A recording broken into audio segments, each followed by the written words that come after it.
የጀርመኑ ቴራሃሽ በኢትዮጵያ ለ10 ሜጋዋት ቢትኮይን ማዕድን $5 ሚሊዮን ፋብሪካ ሊከፍት ነው። ቴራሃሽ ከቤተሰቡ ባለቤትነት ከያዘው ክላገር ግሩፕ የወጣ ጀርመናዊ የቢትኮይን ማዕድን ማውጫ ድርጅት ሲሆን በሚቀጥሉት 3 ወራት ውስጥ ካምፓኒውን ለመክፈት በአዲስ አበባ አቅራቢያ ላለው 10 ሜጋዋት ተቋም $5 ሚሊዮን መመደቡን አስታውቋል። ሰላም የቶስቶክ ሚዲያ ቤተሰቦች፣ ዛሬ በኢትዮጵያ እያደገ የመጣውን የቢትኮይን ማዕድን የውጭ ካምፓኒዎች በስፋት እየተንቀሳቀሱ መሆኑን እናያለን። ላይክ፣ ሼር፣ ሰብስክራይብ እንዳይረሳ። ወደ ፕሮግራሙ እንሂድ። ቴራሃሽ የተሰኘው የጀርመኑ ቢትኮይን ማዕድን ማውጫ ድርጅት ከቤተሰቡ ንብረትነቱ ክላገር ግሩፕ የጀርመን በኢትዮጵያ የመጀመሪያው ተቋም ስራ ለመጀመር በዝግጅት ላይ ነው። ኩባንያው በአዲስ አበባ አቅራቢያ ባለ 10 ሜጋዋት ቦታን ለመገንባት $5 ሚሊዮን በማሰባሰብ ላይ ሲሆን ከ2 እስከ 3 ወራት ባለው ጊዜ ውስጥ ስራ ይጀምራል ተብሎ ይጠበቃል። ቴራሃሽ በቱፒ አካባቢ ውስጥ ባሉ ሰፊ የትምህርት አቅርቦት ጨምሮ ከቢትኮይን የኤነርጂ መሰረተ ልማት ጋር በተያያዙ አገልግሎቶች ላይ ያተኩራል። የቢትኮይን ማዕድን ማውጣት በኢትዮጵያ ኢንቨስትመንት ኮሚሽን እና በንግድ ሚኒስቴር ተቀባይነት ያገኘ ሲሆን በክሪፕቶ ከረንሲ ማይኒንግ ምድብ ስር ያሉ ፍቃዶች ከ2023 ጀምሮ ከ25 በላይ ኩባንያዎች ጸድቋል። በኢትዮጵያ ቢዝነስ ለመስራት ወደ 11 የሚጠጉ 200,000 ሃርድዌር መሳሪያዎች በጋራ አስገብተው ወደ ስራ ገብቷል። ዛሬ በመላው አገሪቱ ከ600 ሜጋዋት በላይ ኃይል ይጠቀማሉ። ኤቨን ቴራ ዋና ኦፕሬቲንግ ኦፊሰር በሉክሰር ቴክ በጥቂት ወራት ውስጥ በኢትዮጵያ ያለው የቢትኮይን ማዕድን ኢንዱስትሪ 1 ጊጋዋት ሊጠቀም እንደሚችል ይገምታል። እነዚህ የቢትኮይን ማዕድን አውጪዎች ከዋና ጣቢያቸው አጠገብ ያሉ መገልገያዎችን በማዘጋጀት በ10 ያህል ግዢ ስምምነቶች ላይ ተፈራርሟል። አነስተኛና መካከለኛ ኢንቨስትመንቶች እስከ 50 ሜጋዋት ድረስ 2 ፋሲሊቲዎች 150 ሜጋዋት ቢትሜን በቂሊንጦ አካባቢ ተዘጋጅቷል። 150 ሜጋዋት ከናን በሐዋሳ በቅደም ተከተል። ዛሬ አብዛኞቹ ባለቤቶች ኦፕሬተሮችና ሃርድዌር አቅራቢዎች ቻይናውያን ናቸው። እየጨመረ ያለው ኢንቨስትመንት ፍላጎት ከቻይና፣ ሩሲያ፣ የተባበሩት አረብ ኤሚሬቶች ታይቷል። ኤሚሬት፣ ጀርመን፣ ቤልጂየም፣ ዩናይትድ ስቴትስ፣ ኔዘርላንድ፣ ካናዳ፣ ቬንዙዌላ እና ፓራጓይ ፍላጎት ያሳዩ ሀገሮች ናቸው። እንደ አውሮፓ አቆጣጠር በ2024 አገሪቱ ከፍተኛ መጠን ያለው የቢትኮይን ማይኒንግ ፍላጎት ከመላው ዓለም ስላጋጠማት ለክሪፕቶ ማዕድን ማውጣት በጣም ስኬታማ ዓመት ነበር ሲባል ተገልጿል። ኢትዮጵያ ብቅ ስትል የኢንዱስትሪ አዛዦች ትኩረት የሳበ የክሪፕቶ ማዕድን ስራዎች በፍጥነት በማደግ ላይ ካሉት የቢትኮይን ማዕድን መዳረሻዎች አንዱ ሆናለች። ይህ ፈጣን እድገት በበርካታ ቁልፍ ምክንያቶች ሊወሰድ ይችላል። የኢትዮጵያ ብዙ ታዳሽ ኃይል ሀብቱ ከዝቅተኛ ኤሌክትሪክ ወጪ ጋር ተዳምሮና ለመንግስት ያለው ምቹ አቋም እንደዚህ ያሉ ተግባራት በሀገሪቱ ውስጥ ለክሪፕቶ ማዕድን ማውጣት ማራኪ ሁኔታን ፈጥሯል። በተለይም የክሪፕቶ ማዕድን ስራዎች ለማበረታታት የመንግስት ስትራቴጂ ከስልት የመነጨ ነው። ኢኮኖሚ ማበረታቻ እነዚህን ኩባንያዎች ለኤሌክትሪክ በውጭ ምንዛሪ መክፈል ይጠበቅባቸዋል።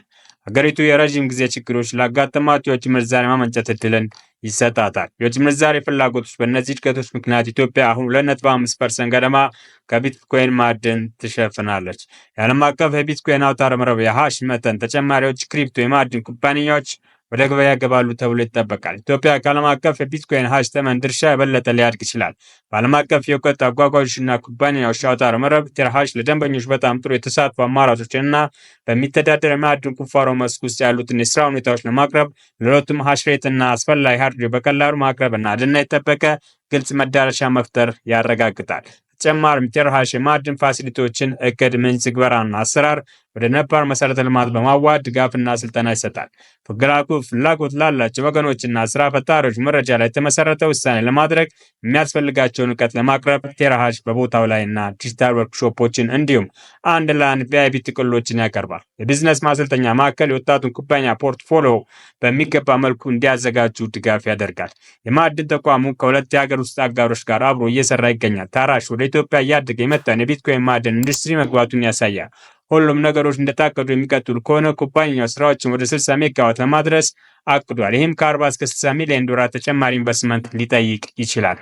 ይህ የመጀመሪያው 10 ሜጋዋት ፋሲሊቲ ጥንቃቄ የተሞላበት ነገር ግን ጉልህ የሆነ መግቢያ ነጥብ ይወክላል። ሃርድዌር በሂደት ላይ ነው እና ስራዎች የተሳለጠ ሎጂስቲክ ባባው ከተከናወነ በሚቀጥለው ሩብ ዓመት ስራው ይጀምራል ተብሎ ይጠበቃል። ቴራሃሽ ሃሽ ሬት ኃላፊ ፋይቨን ዌበር በቢትኮይን ማዕድን ማውጫና በኢነርጂ መሰረተ ልማት ውስጥ ግንባር ቀደም ተነሳሽነትን የሚያካትት ሚና ይኖረዋል ተብሎ ይጠበቃል።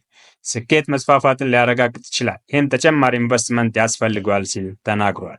75 ዓመቱ የቤተሰብ ባለቤትነት ጀርመን አምራች ኩባንያ ክላገር ግሩፕ ተወላጅ ሆኖ የተመሰረተው ቴርሃሽ ለቢትኮይን ማዕድን ማውጣት ታዳሽ ኃይል አጠቃቀምን ከተዋቀሩ የኢንቨስትመንት ሞዴሎች ጋር ተጣመረ ነው። በኢንዱስትሪ ቅልጥፍናና ባህል አስተዳደር ላይ በክላገር የረዥም ጊዜ ትኩረት ላይ ተጽዕኖ ያሳደረ አቅጣጫ ነው። የቢትኮይን ማዕድን ማውጣት ምሰሶ በከፊል ከሩሲያ ዩክሬን ጦርነት በኋላ በመጣው የአውሮፓ ኤነርጂ ቀውስ ምክንያት ነው። በጀርመን ውስጥ የኤሌክትሪክ ዋጋ በ400% ሲጨምር ክላገር ግሩፕ ታዳሽ ኃይልን እንደ አማራጭ የኃይል አጠቃቀሞችን ተቀብሎ የቢትኮይን ማዕድን ማውጫዎችን ወደ ስራው ማዋሃዱን ገልጿል። ክላገር ትርፍ የፀሐይ ኃይልን በዝቅተኛ ታሪፍ ወደ ፍራግረር ከመጨረቅ ይልቅ ክላገር ትርፍ የፀሐይ ኃይልን በዝቅተኛ ታሪፍ ወደ ፍርግርግ ከመሸጥ ይልቅ ትርፉን ወደ ቢትኮይን ማዕድን ማውጫዎች በማዘዋወር ለኢንዱስትሪ ሂደቶች የተፈጠረው ሙቀት መልሷል። ሞዴል ትርፋማና ቀልጣፋ መሆኑን አረጋግጧል እና ትራሽ ስራዎች ንድፍ ሆኗል። ፋቢያን የኩባንያው ስትራቴጂ በሁለት አቅጣጫ ይገለጻል። በአውሮፓ ቴርሃሽ ተቀናጅ የማዕድን መፍትሄዎች ላይ ያተኩራል ያሉት የኃይል ስርዓቶች በማመቻቸት የቢትኮይን ማዕድን ቁፋሪዎች የማያቋርጥና የሙቀት አማቂ ባህሪያትን በመጠቀም እንደ ጀርመን ያሉ ከፍተኛ ኤሌክትሪክ ወጪዎች ባሉባቸው ገበያዎች ውስጥ የማዕድን ማውጣት ብቻ ከተጨማሪ የገቢ ምንጮች ጋር ሲጣመር እንደ ሙቀት ሽያጭ ወይም የፍርግርግ ፍላጎት ምላሽ አገልግሎትን ይረዳል። በአንጻሩ ትራሽ የሚተዳደረው ማዕድን ክፍል ኤሌክትሪክ ኃይል በአንጻራዊ ርካሽ በሆነባቸው ቦታዎች ላይ ያነጣጠረ ሲሆን ማዕድን ማውጣት ራሱን የቻለ ኢንቨስትመንት ሊሆን ይችላል። ለዩናይትድ ስቴትስ፣ ፊንላንድ እና አሁን ኢትዮጵያን ጨምሮ እየሰራበት ይገኛል። የቴርሃሽ ወደ ኢትዮጵያ መስፋፋት በ2023 ዓ.ም የተሳካ የሙከራ ኢንቨስትመንት ተከትሎ ነው። ኩባንያው የኢትዮጵያ ሳይት የሚያመቻቹትን በሁለት ሀገር በቀል ፍቃድ ያላቸው ድርጅቶች ሲሆን እነዚህም በትራሽ ስም የማክበር የመፍቀድና የሀገር ውስጥ ስራዎችን የማስተዳደር ኃላፊነት እንዳለባቸው ኩባንያው ኃላፊ አሽራቴ ተናግሯል። በኢትዮጵያ ውስጥ ከክሪፕቶ ጋር የተገናኙ ተግባራት መቆጣጠር ብዙ ኤጀንሲዎች ባሳተፈው ውስብስብ የቁጥጥር ማዕቀፍ ውስጥ ነው። የኢንፎርሜሽን መረብ ደህንነት ኤጀንሲ ኢንሳ በአዋጅ ቁጥር 8.0/2003 በተደነገገው መሰረት የሚስጥር ምርቶችንና ግብይቶችን ይቆጣጠራል። የኢትዮጵያ ኢንቨስትመንት ኮሚሽን ለውጭ ክሪፕቶ ማዕድን ኢንቨስትመንቶች ፍቃድ አሰጣጥን ያስተናግዳል። ኃይል በዋናነት የሚቀርበው የኢትዮጵያ ኤሌክትሪክ ኃይል ሲሆን በበኩሉ ለጅምላ ኃይል ሽያጭ በውጭ ምንዛሬ ይቀበላል።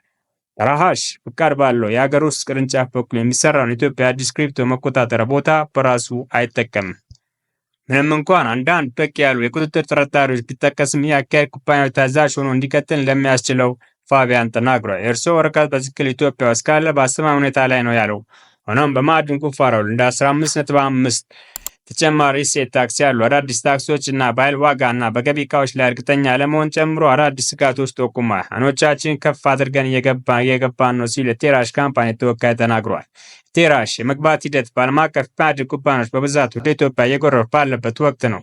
ይህም በተትረፈረፈ የሃይድሮ ኤሌክትሪክ ኃይል እና በርካሽ ዋጋ ኃይል ይሳባል። ከቻይና የተመሰረቱ እንደ ቢት ማይኒንግ እና ቢት ፉፉ በኋለኛው በማዕድን ኃይል የግዙፍ ቢትሜን የሚደገፉ ድርጅቶች 50 ሜጋዋት እና እስከ 80 ሜጋዋት እድገቶች ጨምሮ በሀገሪቱ ውስጥ መጠነ ሰፊ ፕሮጀክቶችን በቅርቡ ይፋ አድርጓል። የኢትዮጵያ ኢንቨስትመንት ኮሚሽን በሀገሪቱ ውስጥ ለሚንቀሳቀሱ 27 ክሪፕቶ የማዕድን ኩባንያዎች ፍቃድ መስጠቱን የቅርብ ጊዜ ዘገባዎች ያመለክታሉ። በርካታ የውጭ የቢትኮይን ማዕድን ኩባንያዎች በኢትዮጵያ ውስጥ ባለው የኃይል ማመንጫና በዋጋ ተመጣጣኝ የተነሳ ክፉኛ በመሳብ ቢትኮይን ማይኒንግ ስራ ለመጀመር ማቀዳቸውን አመልክቷል። ተመልካቾቻችን ዛሬ ፕሮግራማችን ይመስላል። በቀጣይ በተመሳሳይ ቢዝነስ ፕሮግራማችን እስክንገናኝ ሰላም ሁኑ። ላይክ፣ ሼር፣ ሰብስክራይብ እንዳይረሳ። እናመሰግናለን።